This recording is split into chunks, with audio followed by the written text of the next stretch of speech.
حضرت عائشہ صدیقہ رضی اللہ تعالیٰ عنہ فرماتی ہیں ایک عورت تھی اور اسے نبی پاک صلی اللہ تعالیٰ علیہ وسلم نے وہ کلمہ پڑھ کے مسلمان ہوئی، مدینہ طیبہ آ گئی تو حضور نے مسجد نبوی شریف میں اس کے لیے مکان، ایک سادہ سا کمرہ ساتھ مسجد کے بنوا دیا، وہیں رہنے لگی۔ اکثر وہ سیدہ طیبہ کے پاس آتی تو حضرت عائشہ صدیقہ رضی اللہ تعالیٰ عنہ فرماتی ہیں وہ بڑی باتیں سناتی اور آخر میں کہتی وہ ہار والا دن بھی بڑا عجیب دن تھا اور میرے رب کی قدرتوں کا دن تھا، وہ بھی بڑا عجیب دن تھا۔ سیدہ عائشہ صدیقہ رضی اللہ تعالیٰ عنہ ایک دن فرمانے لگی کہ تو ہار والے دن کا بڑا ذکر کرتی ہے، وہ کیا دن تھا؟ تو خاتون کہنے لگی اماں جی وہ دن تھا جب میرے رب پر بھروسہ اور مضبوط ہو گیا، جس دن میرا اپنے رب پر توکل اور بڑھا، میرے ایمان میں یقین میں اور پختگی آئی۔ کہنے لگی میں ایک گھر کی کنیز تھی، نوکرانی تھی، اس گھر میں ایک بچی تھی جس کے پاس سونے چاندی ہیرے جواہرات کا ہار تھا۔ اس زمانے میں چمڑے کے اوپر لوگ ہیرے جواہرات لگاتے تھے، کئی دفعہ سرخ رنگ کے چمڑے پہ لگائے جاتے تھے، وہ بچی پہنتی تھی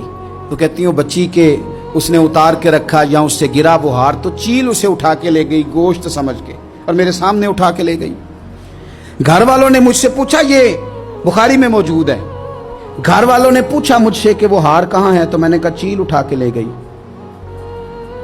گھر میں کچھ چوری ہو جائے تو سب سے پہلا الزام کس پہ لگتا ہے؟ ملازمین پہ۔ کہتے انہوں نے مجھے بڑا مارا، بڑی تکلیف تھی، حتیٰ کہ میری شرمگاہ تک کی تلاشی لی، میری عزت اتنی خراب کی میں بتا نہیں سکتی۔ میں نے اپنی زندگی میں ایک واقعہ دیکھا، ایک امیر گھر میں چوری ہو گئی، ملازم کو اتنا مارا کہ وہ چارپائی پہ پڑ گیا، پولیس والوں سے اتنی مار پروائی گئی کہ وہ بیچارہ چارپائی پہ پڑ گیا اور پھر وہ اتنا بیمار ہوا اور کچھ دنوں کے بعد پتہ چل گیا کہ چور تو اپنا بیٹا ہے ان کا، پھر اس کا انتقال ہو گیا۔ اب وہ سیٹھ صاحب اور گھر والے آ کے مرنے والے کے کان میں معافیاں مانگ رہے ہیں، کان میں۔ تو میں نے ان سے پھر کہا تھا کہ یہ تو اب چلا گیا ہے، تمہارا زور چلتا تھا نا